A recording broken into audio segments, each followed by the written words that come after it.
1857 का विद्रोह ये सिर्फ एक तारीख नहीं है, ये एक सवाल है। एक ऐसी घटना जिसकी एक नहीं बल्कि कई कहानियां हैं। तो आज हम सिर्फ ये नहीं देखेंगे कि क्या हुआ, बल्कि ये समझेंगे कि उस एक घटना को कितने अलग अलग तरीकों से देखा और समझा गया है।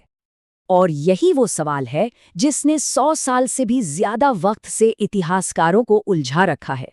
क्या ये सिर्फ कुछ सिपाहियों का गुस्सा था, या फिर ये पूरे देश की आजादी के लिए पहली बुलंद आवाज थी? चलिए इन दोनों दावों की गहराई में उतरते हैं और देखते हैं कि सच्चाई इन दोनों के बीच में कहाँ है। सबसे पहले बात करते हैं ब्रिटिश नजरिए की। जाहिर है, जिन्होंने इस विद्रोह को कुचला, दुनिया ने सबसे पहले उन्हीं की कहानी सुनी। उनके लिए ये कोई आज़ादी की जंग नहीं थी, बल्कि सिर्फ लॉ एंड ऑर्डर का एक मसला था, अपनी हुकूमत पर पकड़ बनाए रखने की एक कोशिश। सर जॉन सीली के इन शब्दों पर जरा गौर कीजिए। अदेशभक्तिपूर्ण और स्वार्थी, ये सिर्फ एक राय नहीं थी, ये एक सोची समझी रणनीति थी, दुनिया को ये बताने की कि देखिए, ये कोई बड़ी क्रांति नहीं है, ये तो बस कुछ लालची सिपाहियों की बगावत है जिन्हें आम लोगों का कोई सपोर्ट हासिल नहीं है। और ये सोच सिर्फ सीली तक ही नहीं रुकी। टी.आर. होम्स ने तो इसे सभ्यता और बर्बरता के बीच की लड़ाई कह दिया। मतलब हम सभ्य हैं और ये बर्बर। वहीं आउट्रम और टेलर जैसे लोगों ने इसे एक हिंदू मुस्लिम साजिश बताकर मामले को एक अलग ही रंग दे दिया। तो यहाँ एक पैटर्न साफ दिखता है, किसी भी तरह इस घटना को एक राष्ट्रीय विद्रोह मानने से इनकार करना। लेकिन जैसा कि होता है, हर कहानी का एक दूसरा पक्ष जरूर होता है। भारत में जैसे जैसे आज़ादी की आवाज़ बुलंद होती गई, 1857 को देखने का नज़रिया भी बिल्कुल पलट गया। अब एक नई और बेहद शक्तिशाली कहानी सामने आने वाली थी। वी.डी. सावरकर का दिया गया ये नाम, भारतीय स्वतंत्रता का प्रथम संग्राम, ये सिर्फ कुछ शब्द नहीं थे, ये एक पूरी सोच थी, एक क्रांति थी। इसने सिपाही विद्रोह के दाग को धोकर उसे सम्मान और गर्व का प्रतीक बना दिया।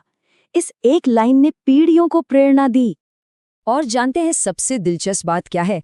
उस समय ब्रिटेन की संसद में बैठे बेंजामिन डिज़रेली जैसे बड़े नेता ने भी माना था कि ये कोई छोटा मोटा विद्रोह नहीं, बल्कि एक राष्ट्रीय विद्रोह है। तो ये कहना कि ये सिर्फ एक भारतीय नजरिया था, सही नहीं होगा। तो क्या कहानी बस इतनी ही है? एक तरफ स्वार्थी सिपाही विद्रोह और दूसरी तरफ आज़ादी का पहला संग्राम? नहीं, असलियत इससे कहीं ज्यादा जटिल है। आज़ादी के बाद जब भारतीय इतिहासकारों ने इसे बिना किसी दबाव के पढ़ना शुरू किया, तो कई नई परतें सामने आईं। यहीं पर एक बहुत ज़रूरी सवाल उठता है, क्या सभी लोग जो लड़ रहे थे, रानी लक्ष्मीबाई, नाना साहेब, बहादुर शाह जफर या फिर अवध के आम किसान, क्या उन सब का मकसद एक ही था? क्या उनके पास कोई कॉमन प्लान था कि अंग्रेज़ों के जाने के बाद भारत कैसा होगा? यहीं से असली विश्लेषण शुरू होता है। चलिए जरा इन इतिहासकारों की बातों को समझते हैं। जवाहरलाल नेहरू ने कहा कि ये असल में एक सामंती विद्रोह था, मतलब पुराने राजे रजवाड़े अपनी सत्ता बचाने के लिए लड़ रहे थे। हाँ, इसमें राष्ट्रवाद की थोड़ी बहुत भावना जरूर थी। आर.सी. मजूमदार तो और भी आगे गए। उन्होंने साफ कहा कि ये पहला नहीं था, राष्ट्रीय भी नहीं था और स्वतंत्रता संग्राम भी नहीं था। उनका तर्क था कि इससे पहले भी विद्रोह हुए, ये पूरे भारत में नहीं फैला और ज्यादातर नेता अपने स्वार्थ के लिए लड़ रहे थे। एस.एन. सेन और बिपिन चंद्र जैसे इतिहासकारों ने इस बात पर जोर दिया कि इन विद्रोहियों के पास भविष्य का कोई एक नक्शा, कोई यूनिफाइड प्लान नहीं था। लेकिन देखिए, इतिहास सिर्फ तर्कों और सिद्धांतों का नाम नहीं है, ये रानी लक्ष्मीबाई जैसे जांबाज लोगों की कहानियों से बनता है।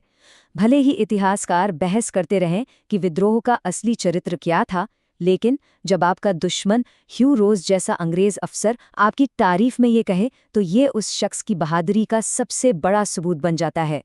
ये हमें याद दिलाता है कि इस विद्रोह में वीरता की अनगिनत मिसालें थीं। अच्छा, तो इतनी सारी अलग अलग बातें हो गईं। चलिए अब इन सब को परीक्षा के नजरिए से थोड़ा समेट लेते हैं, ताकि सब कुछ आसानी से याद रहे। तो ये रही एक क्विक रिवीजन लिस्ट। ये वो कीवर्ड्स या लेबल्स हैं जो अलग अलग इतिहासकारों ने 1857 की घटना को दिए। सीली का सिपाही विद्रोह, सावरकर का प्रथम संग्रहण, नेहरू का सामंती विद्रोह, ये सब याद रखना जरूरी है। और यहीं पर एक बहुत जरूरी कॉन्सेप्ट आता है, हिस्टोरियोग्राफी यानी इतिहास लेखन। इसका मतलब सिर्फ ये जानना नहीं है कि क्या हुआ, इसका मतलब ये समझना है कि इतिहास लिखा कैसे जाता है। एक ही घटना को अलग अलग लोग अलग अलग नजरिए से क्यों लिखते हैं? बस यही विश्लेषण आपको अच्छे नंबर दिलाता है। तो आखिर में हम कहाँ पहुंचे? इस पूरी चर्चा का मतलब क्या है? और सबसे बड़ा सवाल, 150 साल से भी ज्यादा पुरानी ये घटना आज हमारे लिए क्यों इतनी जरूरी है?